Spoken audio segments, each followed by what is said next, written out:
If you have a relationship that you'd like to improve, here is a simple yet powerful way of boosting your chances of success.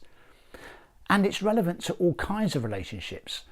I found this particularly helpful with colleagues, people I work with that I have found very frustrating. They do things that seem inexplicable to me, and it seems to make the relationship more difficult than it need be. And I've also found this helpful with friends and indeed with family members.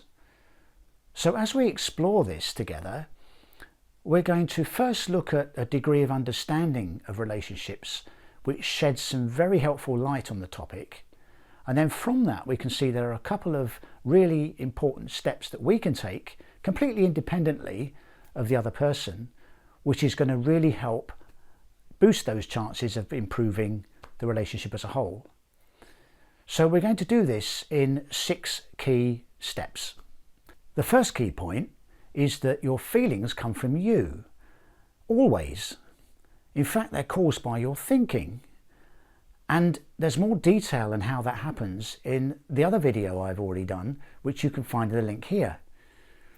Suffice to say in this video that because your feelings come from you, they can't come from the other person. So in the relationship, the other person can't cause you to feel a certain way. That's impossible. It may seem like that sometimes, but the more you can understand that the actual mechanism is that your thinking is causing your feeling and not the other person, that is going to be a very liberating factor in the relationship itself. So the second key point is that another person cannot cause you to feel a certain way. It's impossible. And following that, the third point is that therefore it is illogical to blame another person for the way you feel. Now, that's not to say that we do it anyway. We sometimes blame other people for our feelings because at the time it seems that's what's happening. It's an illusion that we get drawn into. And when we do blame another person, there's sort of 2 avenues we could take. One is that we keep it to ourselves. We're blaming them, but we're doing it internally, which tends to breed a strong sense of resentment and possibly anger, which simmers under the surface, effectively damaging the relationship and limiting any chances of improving things. The other avenue that the blame can take is to cause us to express it. We actually blame the other person out loud, and we accuse them effectively. And again, that doesn't work very well in improving the relationship. And what it often does is lead into arguments and complete dead ends. So it's something that when we blame another person is very unhelpful. And here I'm talking about blaming them for your feelings. We'll come back to what their behaviour is in a minute. We're like my frustrating colleagues, for example. I get frustrated because of my own thinking. That's the feeling of frustration. But these colleagues are still doing things which I might not approve of, that I'd like to change, that I'd like them to do differently. There's 2 separate things here, the behaviour they're doing and my feelings. So as long as we've got that distinction, we're far less likely to go blaming them for feelings, our feelings. Which brings us to the next point. Now, when we look at key point 4, we come to the first sort of step we can take to begin to improve the relationship. And this is something that stems from the understanding that we've just been talking about and can be done independently of the other person. We don't have to rely on them doing something. We can do this completely unilaterally. And that is to take responsibility for our own feelings. And when we do that, we're not going to blame the other person for those feelings. And it means that we're not going to get consumed by a lot of thinking and bad feeling about the other person. We're actually going to be more likely to have a clearer and calmer mind, which is going to help the way we interact with the other person. When we go to the fifth key point here, it's a bonus.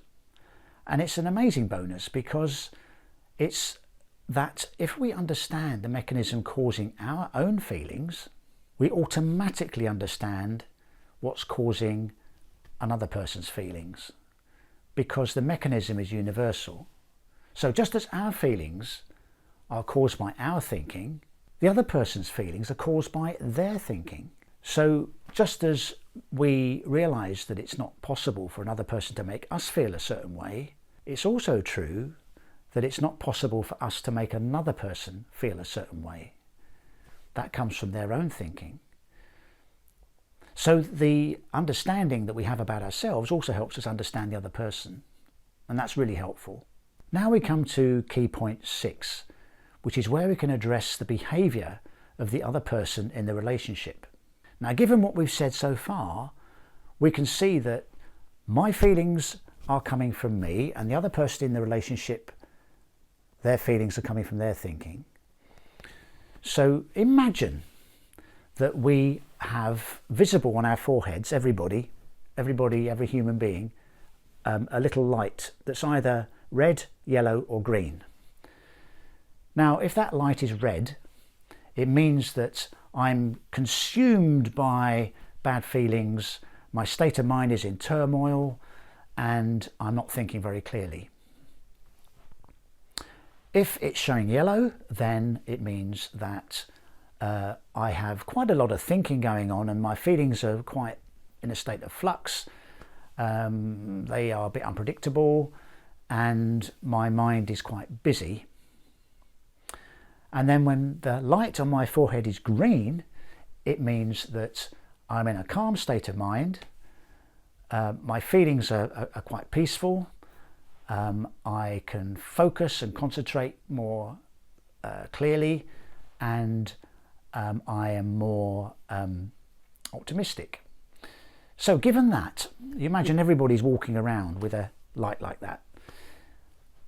When would you look to address the other person's behaviour in a relationship? When it's showing red, yellow or green?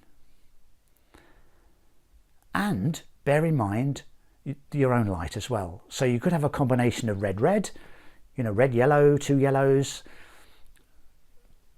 yellow and green, whatever combination. When will be the best time to have an interaction and possibly a discussion around behaviour? Well, you can see, can't you? Quite obviously, it's when both lights are going to be green. When both people in the relationship are in a calm, balanced state of mind with peaceful feelings, the chances of having an understanding grow between them and agreements about future behaviours is much more likely to be successful.